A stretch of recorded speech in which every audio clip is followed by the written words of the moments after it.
Well, welcome back to Finance Uncut. On today's episode, can silver be squeezed?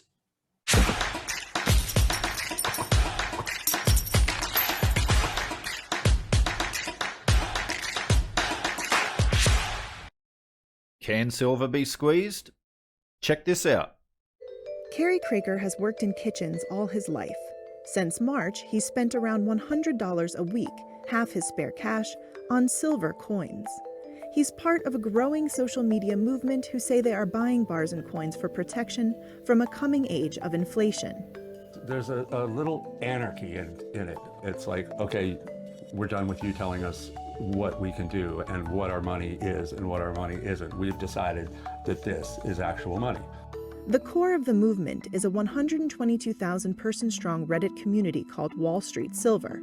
Formed in January at the time Wall Street Bets was marshalling an uprising of ordinary investors against the financial elites, creating a trading frenzy around companies like GameStop and causing pain to big investors who dared to cross them. Investors like Kerry Craker want to do the same thing with silver. Market professionals, however, say they're unlikely to succeed.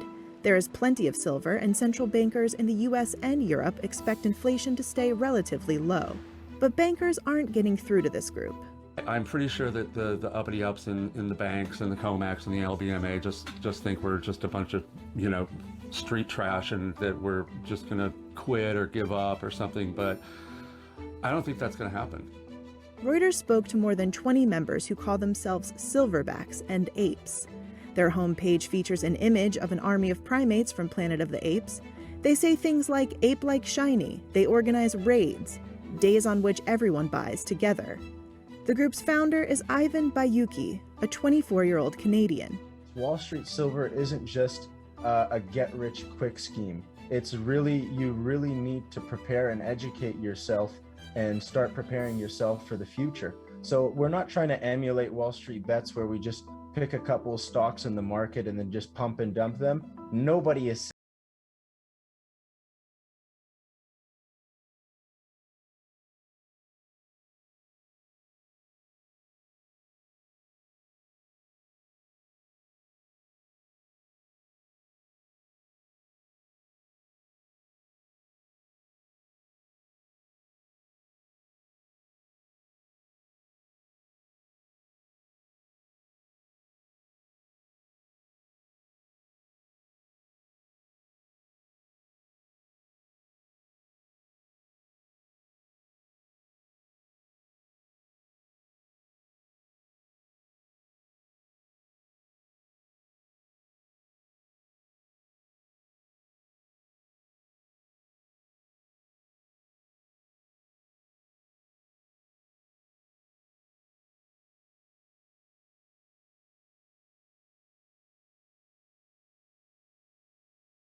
gaining momentum, and they want to send the price sky high. Christina Partsenevelis is here with more. Christina. They go by the name of Silver Ape, Silver Stackers, and Wall Street Silver. The 123,000 plus members encourage each other to buy bars and coins as a hedge against inflation. They want to push up the price of silver to, $1,000. The spot price right now is just hovering around $26 today. But retail traders argue there are way more paper claims, such as derivatives, for example, on silver than actual hardcore tangible silver. In other words, if demand for silver increased, supply would run short and the price would surge.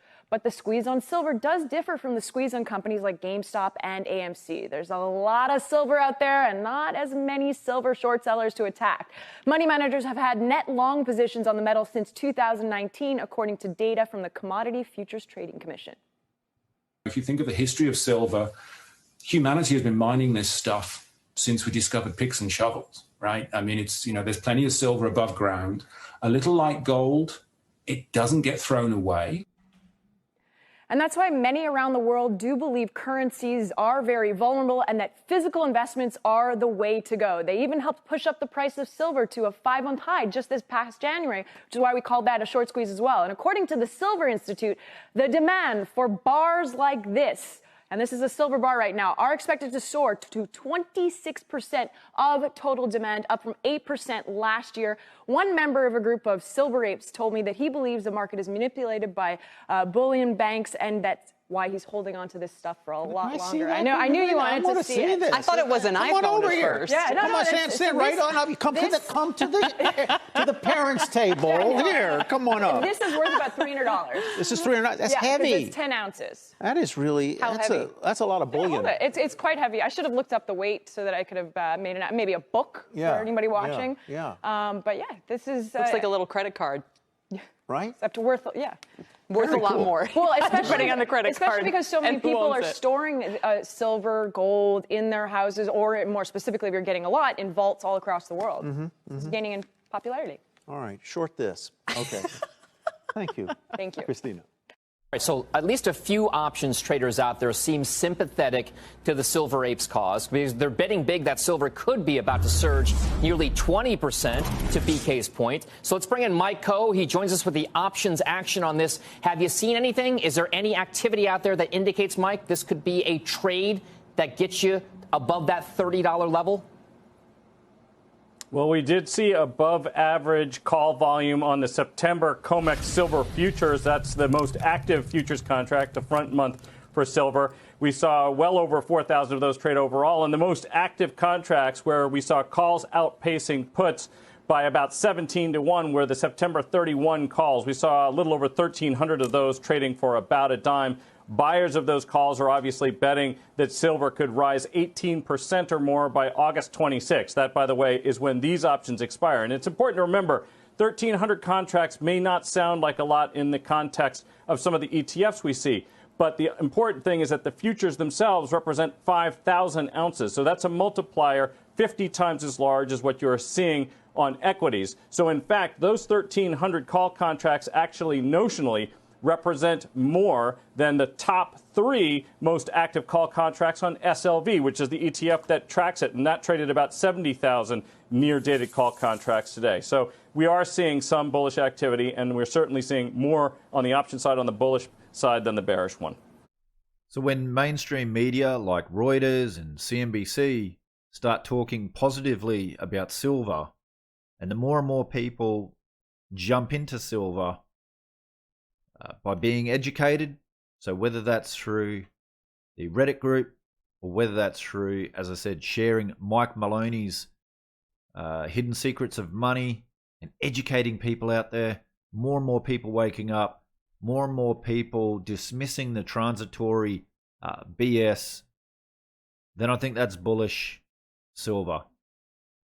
But I think the best person to explain can silver be squeezed and the shenanigans, I think let's hear from Kyle Bass. To the extent that you own gold and you are going to own it for a long time, it's not a trade. It costs us about 90 basis points a year to roll it through financial futures contracts. And then we went and looked at the COMEX. So the COMEX at the time had about $80 billion of open interest between futures and futures options. And in the warehouse, they had 2.7 billion of deliverables. So 80 billion of open interest, 2.7 billion of deliverables. We're going to own it a long time. You're on the board. You're a fiduciary. What do you do? Like, that's an easy one. You go get it. All right. So you go take a billion of the 2.7 billion and let them worry about the rest. Mm-hmm. And when I talked to the head of deliveries for COMEX and IMEX, I said, well, what if like 4% of the people want delivery? And he says, oh, Kyle, that never happens.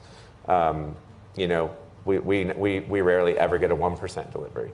So, and I said, well, what if it does happen? And he says, well, price will solve everything. I said, thanks, give me the gold. And coming in from Yahoo Finance, Gold Traders Chat bragged about how easy it is to manipulate prices.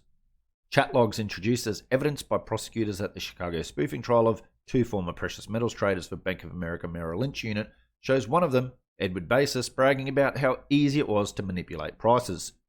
On January 28, 2009, when Basis was working at Deutsche Bank, he put out bids to buy 2,740 gold futures contracts valued at around $244 million over the course of 4.5 minutes, according to Maria Garibaldi, a vice president at Analyst Group, who studied exchange and trading data for prosecutors. More than 98% were cancelled without being filled, she said. As prices rose, a fellow Deutsche Bank trader Basis coordinated with sold his 170 contracts valued at $15.1 million, Garibaldi told jurors on Wednesday. Her testimony continued Thursday.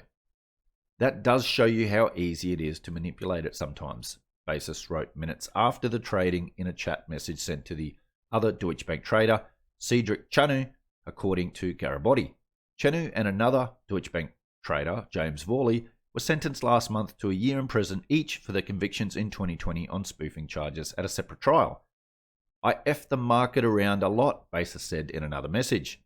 Basis and fellow Merrill Lynch trader John Pacilio face federal fraud charges for allegedly spoofing the futures market from 2008 to 2014. So it's clear to any silver investor and gold investor, mind you, that there is clear manipulation in the market. There's no doubt about that. We all know. As to the extent, well, that's debatable, but we all know that it exists. So can silver be squeezed? Well, when we go back in February, the LBMA themselves admitted that they were weeks away from running out of physical silver bullion. So can it be squeezed? Well, before we come to that, I just wanted to share a little montage of some cool little fun videos. So hope you enjoy this. The name of the game, move the silver from the COMEX vaults into our pockets. Right? And then I'm thinking maybe we sell around, what, $80? No, not me. Okay. You see, rule number 1, or it might be 2, we do not sell until the price manipulation ends forever. Budding financier J.P. Morgan, known in the family as Pierpoint. The young Pierpoint was already a significant wheeler dealer. Late in 1863, he and Edward Ketchum began quietly buying gold. By mid-October, they dumped over $1 million of gold suddenly on the London market, creating a temporary gold shortage in New York. This drove up the price of gold in New York, and Morgan and Ketchum were able to sell the rest of their gold at a tidy profit, some $66,000 each. Pierpoint's father, Junius, as a proud American in London, was outraged and threatened to sever all business ties with his own son because this action constituted evidence of greed.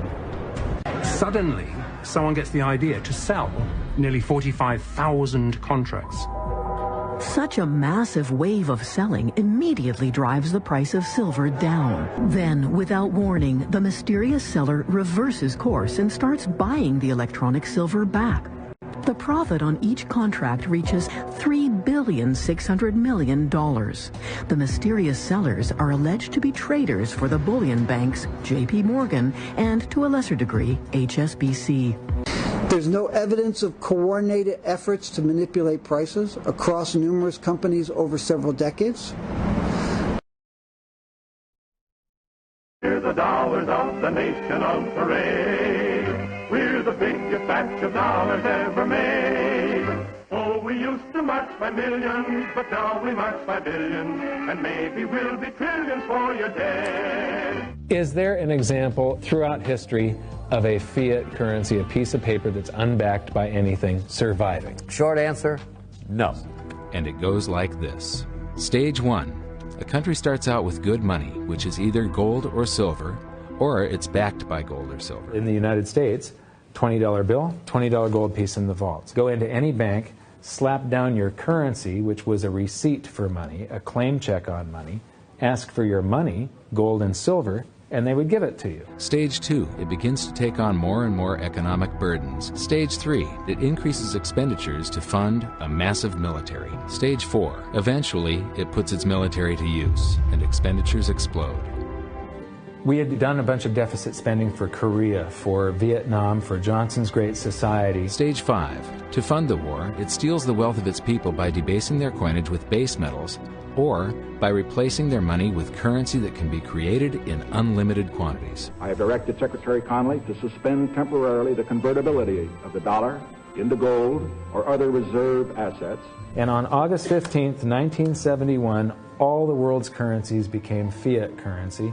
Stage 6. The loss in purchasing power of the expanded currency supply is sensed by the population. Stage 7. A mass movement out of currency into precious metals and other tangible assets takes place. The currency collapses, and gold and silver rise in price as they account for the huge quantity of currency that was created. This process transfers massive wealth to those who had the foresight to position themselves beforehand in real money, gold and silver. So can silver be squeezed? Well, I'll leave that up to you to answer. Guys, if you like this video, please hit that like button. Give us a thumbs up. Really do appreciate it. And I'd love to see your thoughts and opinions in the comments below. If you think silver can be squeezed or not, put it in the comments below. Love to see that. Anyway, guys, take care, and I'll see you again on another episode of Finance Uncut.